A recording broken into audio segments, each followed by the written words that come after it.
Hello प्यारे दोस्तों, मेरा नाम है ऋषभ सिंह और आप सभी देख रहे हैं आपका अपना यूट्यूब चैनल ऋषि यस क्लासेस। और आज के इस लेक्चर में हम बात करने वाले हैं बीएससी सेकेंड ईयर के थर्ड सेमेस्टर केमिस्ट्री का जो हमारा पेपर है chemical dynamics and coordination chemistry, उसका जो यूनिट थर्ड है जिसमें हम फेज इक्विलिब्रियम के बारे में पढ़ते हैं, उसके एक और मोस्ट इंपॉर्टेंट क्वेश्चन का लेक्चर लेकर आ चुके हैं। यह जो हमारे पास यूनिट थर्ड है फेज इक्विलिब्रियम, उसका यह सेकंड लेक्चर है और इस लेक्चर में हम बात करेंगे Gibbs phase rule and thermodynamically derivation of phase rule के बारे में। हम लोगों ने पिछले लेक्चर में बात किया था फेज क्या होता है, कंपोनेंट क्या होता है और डिग्री ऑफ फ्रीडम क्या होता है। इन तीनों टॉपिक्स के बारे में हम लोगों ने समझ लिया था। तो अब फेज रूल के बारे में हम समझेंगे इस लेक्चर में। इसका हम पूरा डिटेल से कॉन्सेप्ट समझेंगे। अगर आप लोग पिछले लेक्चर को नहीं देखे हैं तो आई बटन पर जाकर देख लीजिएगा या फिर लिंक हम आप सभी को डिस्क्रिप्शन में प्रोवाइड कर देंगे। और चलिए इस लेक्चर की शुरुआत करते हैं। लेकिन अगर आप सब इस चैनल पर पहली बार आए होंगे तो जरूर नीचे दिए हुए रेड बटन पर क्लिक करके सब्सक्राइब कर लीजिए, साथ ही बेल आइकन को ऑल पर भी सेलेक्ट कर लीजिएगा, जिससे इस प्लेलिस्ट के अगले लेक्चर के नोटिफिकेशन आपके पास सबसे पहले पहुंचे। तो चलिए अपने इस लेक्चर की शुरुआत करते हैं। आप सभी बच्चों लोग अपने कॉपी और पेन लेकर बैठ जाइएगा, सभी चीजों को नोट डाउन करते चलिएगा। यहीं पर ही हम आपको नोट्स प्रोवाइड कर देते हैं। फिर भी अगर आप हमारे टेलीग्राम ग्रुप से ज्वाइन करते हैं तो वहां पर भी इनके स्क्रीनशॉट्स आप सभी को मिल जाएंगे। ठीक है, चलिए अब इस लेक्चर की शुरुआत करते हैं। वैसे आप यही नोट्स बनाते हैं तो वो आप सबके लिए सबसे बेस्ट ऑप्शन है। ठीक है, पहले हम समझते हैं कि फेज रूल से रिलेटेड किस प्रकार के क्वेश्चन आप सभी के एग्जाम में पूछे जा सकते हैं। तो सबसे पहला और सबसे मोस्ट इंपॉर्टेंट क्वेश्चन यही बनता है, अगर लॉन्ग आंसर टाइप में आता है या शॉर्ट आंसर टाइप में आता है या वेरी शॉर्ट आंसर टाइप में आता है, यही एक मेन क्वेश्चन है। इसी को ही तोड़ तोड़कर हमारे नए नए क्वेश्चन बना दिए जाते हैं। तो इसी के बारे में हम समझ लेते हैं। हमसे पूछा जाता है कि what do you mean by phase component and degree of freedom. Phase component and degree of freedom से आप क्या समझते हैं, इसके बारे में पहले बताइए। तो इसके बारे में हम लोगों ने पिछले लेक्चर में बात किया था और उसका लेक्चर लिंक आप सभी को हम डिस्क्रिप्शन में प्रोवाइड कर देंगे। ठीक है, एक्सप्लेन गिब्स फेज रूल, बताइए गिब्स फेज रूल क्या होता है। And give thermodynamically derivation of phase rule, और thermodynamically derivation of phase rule के बारे में बताना है। जैसे हम लोगों ने थर्मोडायनेमिकली डेरिवेशन ऑफ केमिकल इक्विलिब्रियम के बारे में पढ़ा था, वैसे ही यहां पर भी हम इसके बारे में पढ़ने वाले हैं। ठीक है, तो ये चीजें हम ऑलरेडी समझ चुके हैं। हमें समझना है गिब्स फेज रूल क्या होता है। या तो आपसे पूछा जाएगा फेज रूल क्या होता है, तो भी आपको यही लिखना है, यानी कि गिब्स फेज रूल पूछ रहा है। और थर्मोडायनेमिकली डेरिवेशन अभी हम आगे बताएंगे। ठीक है, चलो शुरुआत करते हैं कि फेज रूल क्या होता है। तो फेज रूल जो है वो एक्चुअली गिब्स ने दिया था। क्या नाम था उनका? डब्ल्यू.जे. गिब्स। डब्ल्यू.जे. गिब्स ने फेज रूल के बारे में बताया था। उन्होंने कहा था कि कोई भी हमारे पास सिस्टम है तो अगर वह हेट्रोजीनियस सिस्टम है और इक्विलिब्रियम में है और वह किसी भी तरह से ना तो ग्रेविटी से, ना ही इलेक्ट्रिकल फोर्स से, ना ही मैग्नेटिकल फोर्स से अफेक्टेड हो, तो इस सिचुएशन में जो डिग्री ऑफ फ्रीडम होगा, जो फेज होगा, जो कंपोनेंट होंगे, वो एक इक्वेशन द्वारा डिफाइन किए जाएंगे। और इस इक्वेशन को उन्होंने नाम दिया F = C-P+2। ये हमारे पास एक इक्वेशन उन्होंने दिया। उन्होंने कहा अगर डिग्री ऑफ फ्रीडम को पता करना है, कंपोनेंट को पता करना है, फेज को पता करना है, तो अगर आप इन तीनों में से किसी दो का वैल्यू आप जानते होंगे तो आप तीसरे का वैल्यू आराम से पता कर सकते हैं। बातें क्लियर हुई? तो ये फेज रूल उन्होंने बताया। अब देखो एक चीज और मैं बता देता हूं, बहुत ज्यादा हम डिटेल में नहीं जाने वाले हैं क्योंकि ये सभी चीजें हम आपको चाहते हैं कि आपको थोड़ा जल्दी जल्दी पढ़ा दें, क्योंकि हमारे जो कोर्सेस हैं वो थोड़ा पीछे चल रहे हैं। अभी हम तीसरे यूनिट पर बात कर रहे हैं। ठीक है, तो आप लोगों को इसके लिए परेशान होने की जरूरत नहीं है। हम थोड़ा सा तेजी से चलेंगे, बहुत ज्यादा डिटेल नहीं समझाएंगे। ठीक है, लेकिन इतना तो जरूर समझा देंगे आप सभी को कि कहीं और भटकने की जरूरत नहीं पड़ेगी। तो एक एक करके समझने की कोशिश करिए। तो मैंने ये चीजें तो बता दी कि गिब्स ने यह रूल दिया था। गिब्स फेज रूल क्या है, तो इसी को थोड़ा सा इंग्लिश में भी पढ़ लेते हैं ताकि कोई भी बच्चा अगर हिंदी से परेशान है, क्योंकि कमेंट तो आते ही रहते हैं, तो मानो मेरी बात को समझो। हिंदी और इंग्लिश कुछ भी अलग नहीं होता है, बस हमारी मानसिकता का खेल है। अगर आप हिंदी समझ जा रहे हैं तो इंग्लिश भी समझ जाएंगे, बस आपको थोड़ा सा समय देने की आवश्यकता है। ठीक है, ज्यादा बातें नहीं करेंगे, सीधे पॉइंट टू पॉइंट बात करते हैं।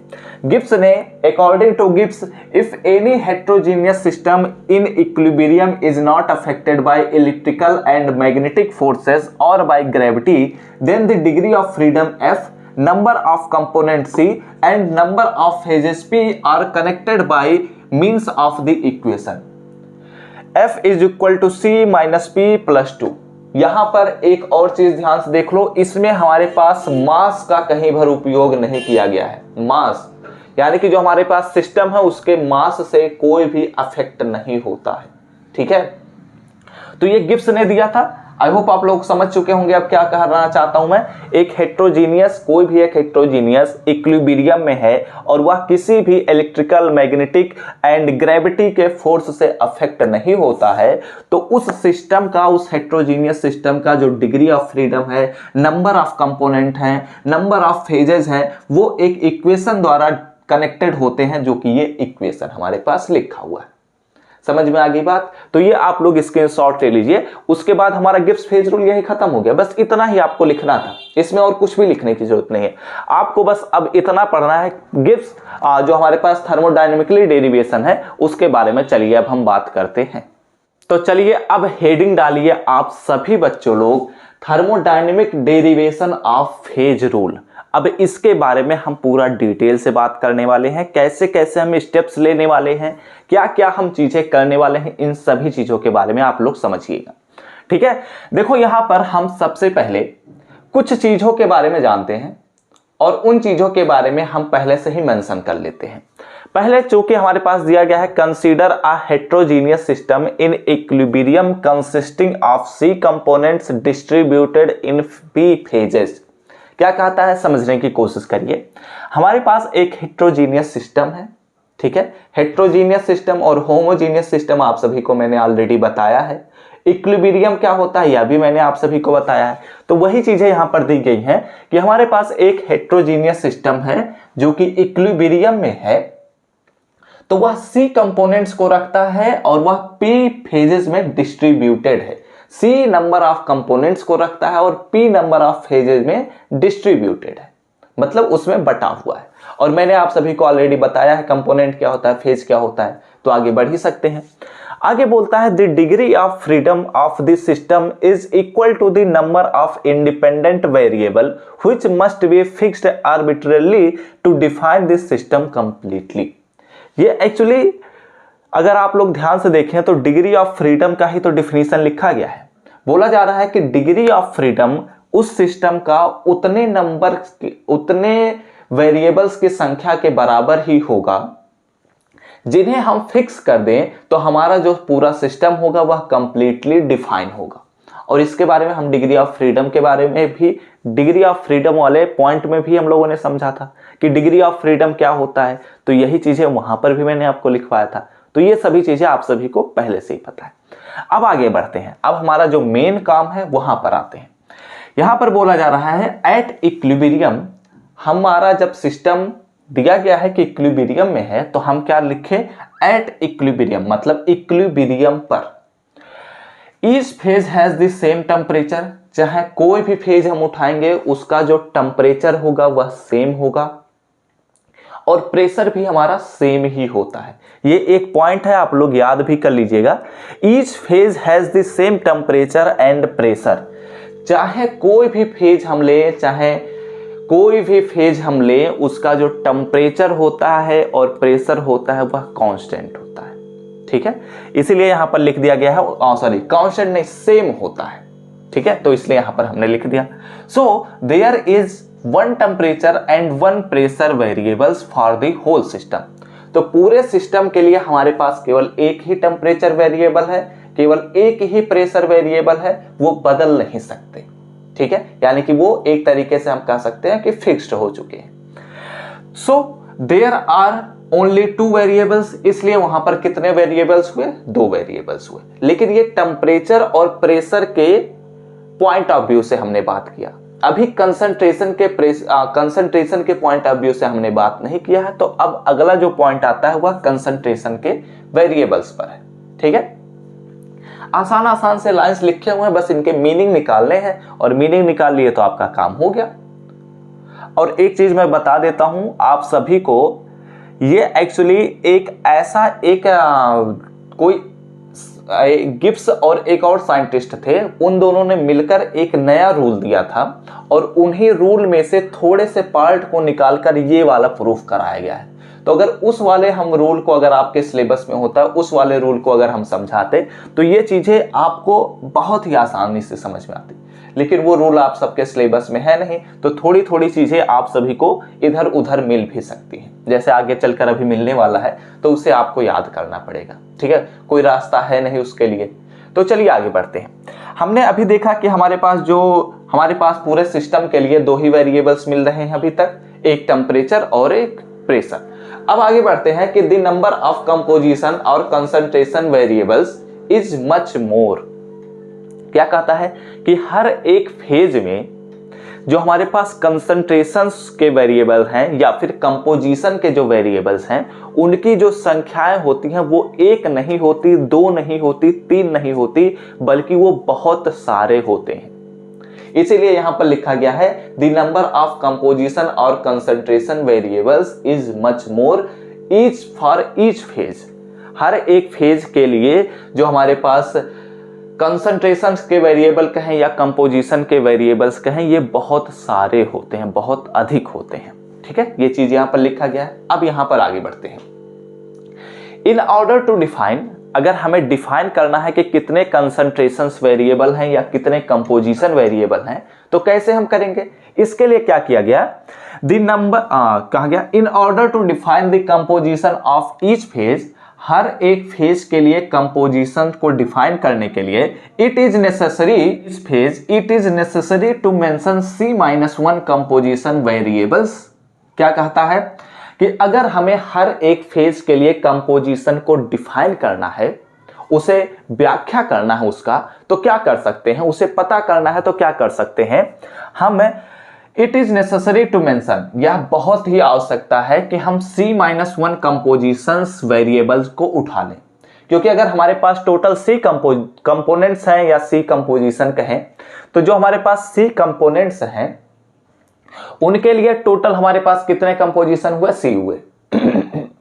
ठीक है, तो अगर हमें C-1 कंपोजिशंस वेरिएबल पता चल जाते हैं तो हम लास्ट वाले कंपोनेंट्स के बारे में बता ही सकते हैं। क्योंकि अगर हमें मान लेते हैं 10 वस्तुएं दी गई हैं और उनमें से सभी वस्तुओं के बारे में आपको बता दिया गया है, तो 9 वस्तुएं अगर आप पता कर लेते हैं तो 10वीं वस्तु को आप पता कर सकते हैं। वैसे ही यहां पर लिखा गया है in order to define the composition of each phase, अगर हर एक फेज के लिए कंपोजिशन को पता करना है तो it is necessary to mention C-1 composition variables. तो इसलिए हमें यह आवश्यकता है, यह जरूरी है कि C-1 कंपोजिशंस वेरिएबल्स को हम मेंशन करें, पता करें। बिकॉज क्योंकि the composition of the remaining last component may be obtained by the difference, जो मैंने आपको समझाया वही लाइन लिखा गया है कि क्योंकि the composition of the remaining last component may be obtained by the difference, यानी कि अगर हम C-1 टोटल C है, C-1 हमने सब्ट्रैक्ट कर दिया, तो अगर हमारे पास लास्ट वाला जो बच रहा है, एक और बच रहा है, तो उसका अगर पता करना है तो इतने में से सब्ट्रैक्ट कर दें, उसका भी हम फेज पता कर सकते हैं, उसके भी कंपोजिशंस पता कर सकते हैं। ठीक है, तो आगे कहता है 10 फॉर P फेजेस, यानी कि अगर हमें पता करना है टोटल P फेज है, टोटल कितने फेज हैं, P फेज हैं, यहां पर मैंने आप सभी को मेंशन करके भी बताया है टोटल P फेज हैं, तो दी total number of concentrations variable will be, कितने हो जाएंगे, P इंटू C-1, क्योंकि हमारे पास C-1 कंपोजिशंस हमने ऑलरेडी मेंशन किया है और यह P फेज के लिए है, तो टोटल नंबर ऑफ कंसंट्रेशन या कंपोजिशन वेरिएबल कितने हो जाएंगे, P इंटू C-1 हो जाएंगे। ठीक है, इतनी बातें क्लियर हो गई, तो ये आप लोग नोट डाउन कर लीजिए पहले। अब इसके बाद हम चलिए इक्वेशन, यानी कि हम मैथमेटिकली इक्वेशन पर बात करेंगे, तो ये आप लोग नोट डाउन कर लीजिए। उसके बाद चलिए अब हम आगे बढ़ते हैं। तो चलिए अब आगे हम समझते हैं। अभी हमने देखा कि हमारे पास जो वेरिएबल्स की संख्या थी वो टेम्परेचर के रिस्पेक्ट में 1 थी, प्रेशर के रिस्पेक्ट में 1 थी और कंपोजिशंस या कंसंट्रेशन के रिस्पेक्ट में हमारे पास P इंटू C-1 वेरिएबल्स थे। ठीक है, तो टोटल नंबर ऑफ वेरिएबल्स हम जोड़ लेते हैं। तो टोटल नंबर ऑफ वेरिएबल्स कितने होंगे? Total number of variables is equal to, हमारे पास एक प्रेशर का वेरिएबल है, तो यहां पर मैं, अगर आप लिखना भी चाहें तो यहां पर लिख दीजिए कि यहां पर प्रेशर के लिए है, एक टेम्परेचर के लिए है और एक कंपोजिशन या कंसंट्रेशन के लिए हमारे पास P इंटू C-1 है। ठीक है, तो अगर इनको टोटल कर दें, यानी कि टोटल नंबर ऑफ वेरिएबल्स के बारे में अगर हमें पता करना है, तो यहां पर हो जाएगा P इंटू C-1 और 1 + 1 यानी कि 2 हो जाएगा। ठीक है, इतनी बातें क्लियर हुई। अब हम आगे बढ़ते हैं। इतनी बातें समझ में आ चुकी होंगी, तो आगे बढ़ते हैं। देखो, अब ये जो हमारे पास नीचे इतने चीजें लिखी गई हैं, ये एक्चुअली दूसरे किसी रूल से उठाया गया है, तो समझने की कोशिश करिएगा। हम बहुत सारी चीजों को नहीं समझाएंगे, थोड़े से कॉम्प्रोमाइज करते हुए हम आगे बढ़ेंगे। ठीक है, यहां पर लिखा गया है अकॉर्डिंग टू थर्मोडायनेमिक्स। थर्मोडायनेमिक्स जो हम लोगों ने इंटर में भी पढ़ा है, आप लोगों को ग्रेजुएशन में पढ़ाया नहीं गया है। तो according to thermodynamics, when a heterogeneous system is in equilibrium at constant pressure and temperature, अगर कोई भी थर्मोडायनेमिक्स के अकॉर्डिंग कहता है कि अगर कोई भी हमारे पास हेट्रोजीनियस सिस्टम है जो कि कांस्टेंट प्रेशर और टेम्परेचर पर इक्विलिब्रियम में है, ठीक है, तो इस सिचुएशन में द केमिकल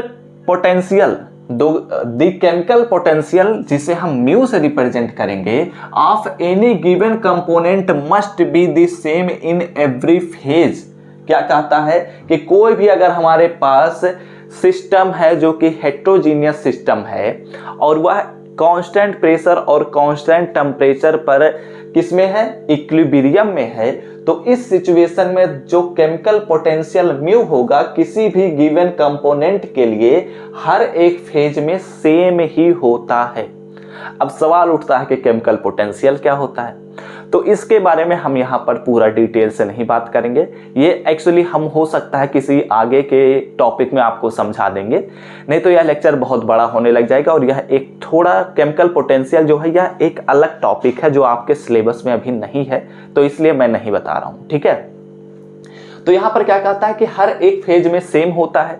तो हम क्या करते हैं कि if there is one component, हम मान लेते हैं कि केवल एक ही कंपोनेंट है, ठीक है, इन 3 फेजेस, और वह 3 फेजेस में है x, y और z में, तो इसलिए हमारे पास μ1 जो होगा वह x, जो μ1 ऑफ x होगा, यानी कि chemical potential of one component in phase x is equal to chemical potential of one component in y phase. और यहां पर भी सेम चीज, चाहे x में लिखें और या y में लिखें या फिर x और z में लिखें, बात एक ही है, क्योंकि वह हर एक फेज में सेम ही होता है। इसलिए μ1x is equal to μ1y, μ1x is equal to μ1z हम लिख सकते हैं। ठीक है, समझ में आ रही होंगी बातें? थोड़ा बहुत तो समझ में आ ही रहा होगा, तो इन्हें प्रैक्टिस कर लीजिए, आपको पूरा आ जाएगा। अब आगे समझिए, इन जनरल में for each component in p phase p-1 equations are known. क्या कहता है? ये भी उसी इक्वेशन से लाया गया है, तो थोड़ा सा कम समझा मिल रहा है। यहां पर लिखा हुआ है कि इन जनरल, सामान्यता है, for each component in p phase में हमारे पास जो प्रत्येक कंपोनेंट्स होते हैं, p फेज में जो हमारे पास प्रत्येक कंपोनेंट्स के लिए p-1 इक्वेशंस हमें पता होते हैं। ठीक है, p फेज में प्रत्येक कंपोनेंट के लिए हमारे पास p-1 इक्वेशंस पता होते हैं, तो इसलिए लिखा हुआ है 10 फॉर C कंपोनेंट्स, या एक कंपोनेंट के लिए इतना था। तो अब हम C कंपोनेंट्स को अगर लेंगे तो the total number of equations और concentrations variable that are known from the conditions of the equilibrium are C into p-1 हो जाएगा। बातें क्लियर हुई? थोड़ा सा समझाता हूं। देखो, ये एक्चुअली मैथमेटिकल टर्म लिखा गया है, कैसे हुआ बता देता हूं। कहता है कि अगर एक फेज के लिए या हर एक कंपोनेंट के लिए हमारे पास p फेज है और p-1 इक्वेशंस हमें पता है, तो अगर हम C कंपोनेंट्स को लेंगे तो हमारे पास कितने इक्वेशंस पता चल जाएंगे? C से मल्टीप्लाई कर देंगे तो C इंटू p-1 हो जाएगा। ठीक है, इतनी बातें भी आपको समझ में आ चुकी होंगी, तो ये भी आप लोग पहले नोट डाउन कर लीजिए। उसके बाद हम अब लास्ट पॉइंट की तरफ बढ़ते हैं। अब 2 मिनट का कॉन्सेप्ट और बच रहा है, तो चलिए अब आगे बढ़ते हैं। देखो हमने अभी तक क्या देख लिया कि हमारे पास टोटल नंबर ऑफ वेरिएबल्स पता चल चुके थे पहले इक्वेशन की सहायता से।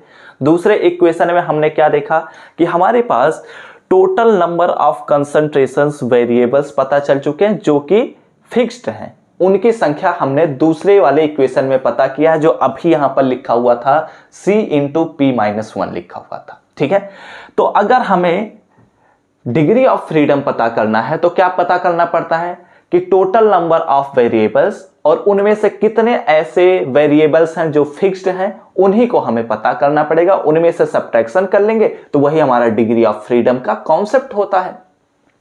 तो इसीलिए हमने लिख दिया देयरफॉर, अतः द डिग्री ऑफ फ्रीडम, स्वतंत्रता की कोटि, are the number of the known variables, या फिर जो नॉन वेरिएबल्स हैं उनकी संख्या जो होती है, f is equal to total number of variables, जितने वेरिएबल्स हैं उन इक्वेशन में सबको लिख दिया। Number of concentration variables which are already fixed, जो पहले से ही फिक्स्ड है। ठीक है, तो इसलिए हमारे पास अभी हमने निकाला था टोटल नंबर ऑफ वेरिएबल्स, पिछला वाले में हमने निकाला था, क्या निकाला था, p इंटू सी माइनस 1 प्लस में 2 हमने निकाला था। और यहां पर अभी हमने निकाला है, यहां लिखा हुआ था c इंटू पी माइनस 1 लिखा हुआ था। सॉल्व कर लेते हैं, तो अगर सॉल्व करेंगे तो यहां पर pc हो जाएगा और यहां पर हो जाएगा माइनस में p, यहां पर हो जाएगा 2 और यहां पर हो जाएगा pc या cp, बात एक ही है, और यहां पर हो जाएगा प्लस में c। तो pc से pc कैंसल और यहां पर हमारे पास बचेगा क्या, c, क्या बचे रहा है हमारे पास, c माइनस में p और प्लस में 2। ठीक है, तो ये हमारे पास बचता हुआ दिख रहा है c माइनस में p प्लस में 2। ठीक है, और ये किसके बराबर आया है, f के बराबर आया है। अब अगर ध्यान से देखो तो यही तो हमारे पास फेज रूल है। फेज रूल कहता है कि जो हमारे पास डिग्री ऑफ फ्रीडम होता है और नंबर ऑफ कंपोनेंट्स होते हैं और नंबर ऑफ फेजेस जो होते हैं, उनके बीच एक रिलेशन होता है और उस रिलेशन को कुछ इस प्रकार से डिफाइन किया गया होता है, या इक्वेशन कुछ ऐसा बनाया गया होता है। ठीक है, तो यही हमारे पास क्या कहलाता है, this equation is known as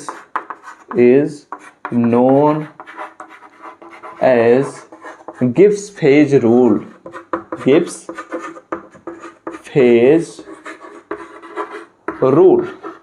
बातें क्लियर हो गई। अगर आपको और भी लिखना है तो यहां पर नीचे लिख दीजिए क्या, where, जहां पर c जो है वह नंबर ऑफ कंपोनेंट्स है, p जो है वह नंबर ऑफ फेजेस को रिप्रेजेंट कर रहा है, और आपका काम हो गया खत्म। ये हमने प्रूव कर दिया कि फेज रूल क्या है और थर्मोडायनेमिकली कैसे हम इसे प्रूव करेंगे, इसके बारे में हमने बात कर लिया। स्क्रीनशॉट आप सभी लोग ले चुके होंगे।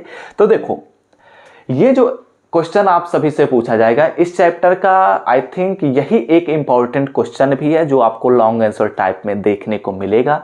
तो आप लोग जरूर इन चीज़ों को जरूर पढ़ते जाइएगा। और एक चीज़ और समझने वाली इसमें अभी इसमें बहुत सारी चीज़ें समझने वाली योग्य है, जैसे वाटर सिस्टम क्या होता है, सल्फर सिस्टम क्या है, एजीपीबी सिस्टम क्या है, इन सभी चीज़ों के बारे में हम एक एक करके बात करेंगे। आपको परेशान होने की जरूरत नहीं है, लेकिन इस लेक्चर में हमने जो समझा है यह बहुत ही इंपॉर्टेंट है और इस चैप्टर से जरूर एक ना एक क्वेश्चन पूछा जाएगा, तो जरूर पढ़िए। आई होप आप सभी को यह लेक्चर समझ में आया हो।